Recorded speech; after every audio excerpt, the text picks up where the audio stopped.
kontaan naa trop tey bi ma ñëwee ci soirée de lancement bu Tecno organisé muy soirée de lancement pour le portable Camon 12 ak Spark 4 Tecno di marque boo xam ne nag marque bu ma nekk la parce que marque la boo xam ne budget bi c'est accessible à tout ku nekk mën nga ci gis sa bopp te même chose lay def que yeneen marque yi donc man je supporte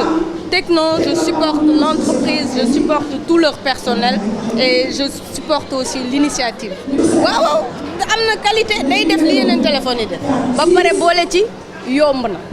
na donc je le conseille à tout le monde yi yeneen téléphone yi def lay def te yomb na je le conseille à tout le monde. sama fan si maa ngi leen di conseiller ku ci bëgg lu baax à moindre prix xam nga téléphone yëpp benn téléphone man su mënee photo man boobu su mënee photo mën na enregistrer mën a connecté wu rek man doy na ma man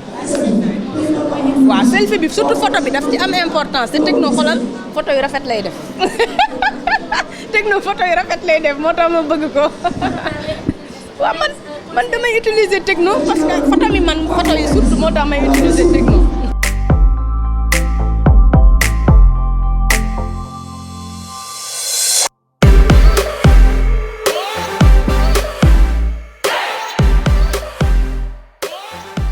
waa di kontaan ci lancement bi nga xam ni moom la ñu def nga xam ni mooy Camon 12 bi ak Spark 4 bi nga xam ni Tecno yàgg nañu ànd ak ñoom loué benn partenariat man ak ñoom boo xam ni produit yu bees yu bari damay bokk ci lancement bi wala may bokk ci ñi nga xam ni ñoo koy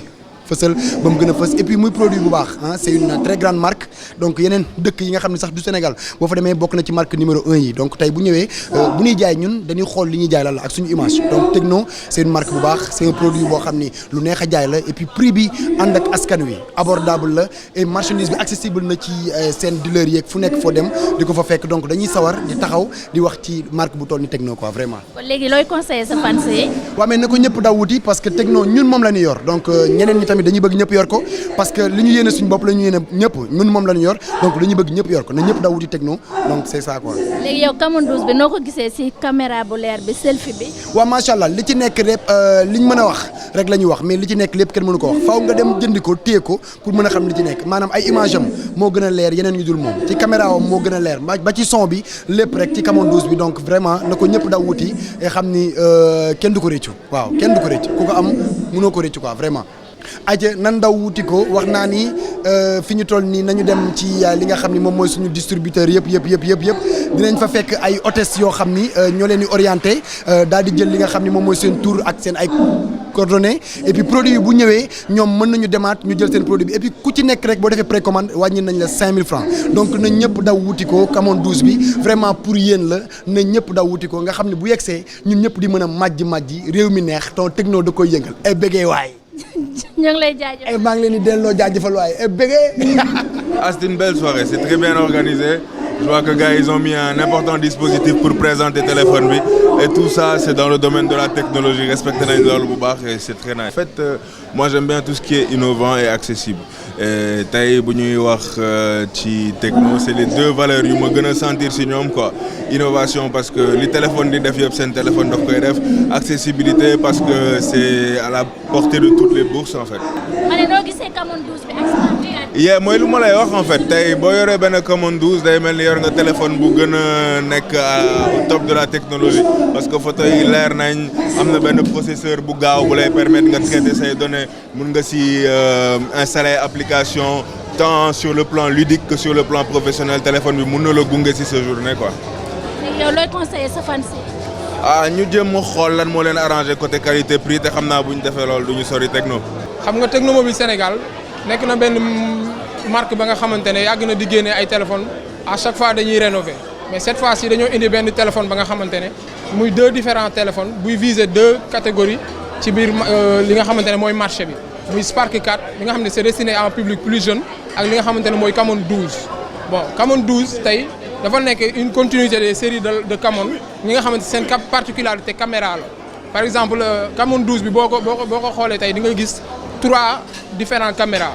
waaw 16 mégapixels nga amaat 5 mégapixels ak 2 mégapixels mu lay apporter une touche ba nga xamante ne foofu photo yi dañuy sentir ne y a quelque chose de nouveau ci sa caméra mais aussi li nga xamante ne mooy Spark 4 nga xamante ne ñoom brillance waaw wala li nga xamante ne mooy clarté la ñuy refléter ñoom loolu la ñuy gën a apporter donc li ñu amoon ci série Spark yi jiitu muy Spark 1 Spark 2 Spark 3 léegi ñu amaat Spark 4 maanaam Spark 4 boo ko déggee mooy lépp la nga xamante ne amoon nañ ko ci Spark 3 wala ci Spark 3 Pro dañ koy gën a yokk dañ koy gën a améliorer waaw ci ay juste rek pour ñi nga xamante ne ñooy clients yi gën si gis seen bopp public jeune bi nga xam ne moom la ñuy cibler ñu gën a mën a di sentir seen fougue de jeunesse maanaam c'est fun c'est tendance képp ku ci jël photo di nga sentir ne tu es jeune aussi tu sens que ne yow daal tu appartiens à cette marque loolu mooy li nga xamante ne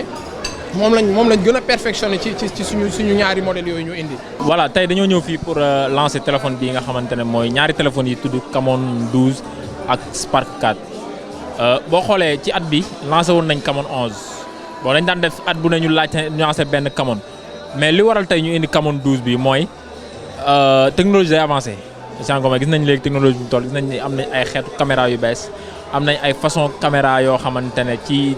foo mën a nekk ci bu lëndëm bu leer caméra bi day adapté wu loolu moo waraloon tey ñu indi lii di Camon 12 ak Spark 4 bi nga xamante ne ñoom ñaar ñëpp dañoo équipé nouvelle génération de caméra loolu mooy spécificité yi nga xam ne ñoo nekk ci moom. au-delà de ça tamit lancement bi dañ ko associé ak suñu collaboration ak Orange ku ne xam na ni ñaari téléphones yooyu yëpp 4G la. te 4G dafa doon li nga xamante ne tamit moom dafa méngoog jamono dafa xew si en comprendre moo tax ñu indi ñaar téléphones yoo xam ne dañoo adapté ak 4G parce que tey am na téléphone yoo xam ne danaan am xëy na dinañ ne 4G la mais 4G bi demee noonu mais yii nii téléphone dañ koo defee spécialement pour 4G pour muy jël 4G di jël 4G plus ak yu demee moo tax ñu lëkkaloo ci ak waa Orange. Les spécificités du Camon 12 donc sont énormes.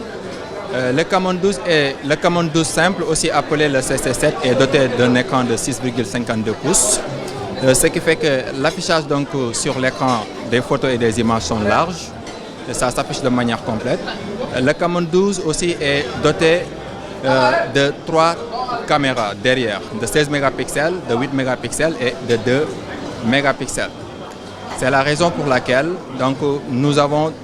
toutefois des photos qui sont claires et des photos qui sont lumineuses. Le téléphone aussi a une batterie de 4000 mAh, une batterie donc, où vous pouvez effectuer 343 heures donc, de veille, 26 heures d'appel, ce qui fait que donc, vous pouvez faire tout avec la batterie. Le Camon aussi 12, le CC7, est doté d'une caméra frontale de 16 mégapixels. Donc avec 2 flashs, donc les flashs qui peuvent être augmentés aussi bien que possible pour pouvoir effectuer donc une luminosité de vos images et de vos photos. Mais quant à Spark 4, le Spark 4 a une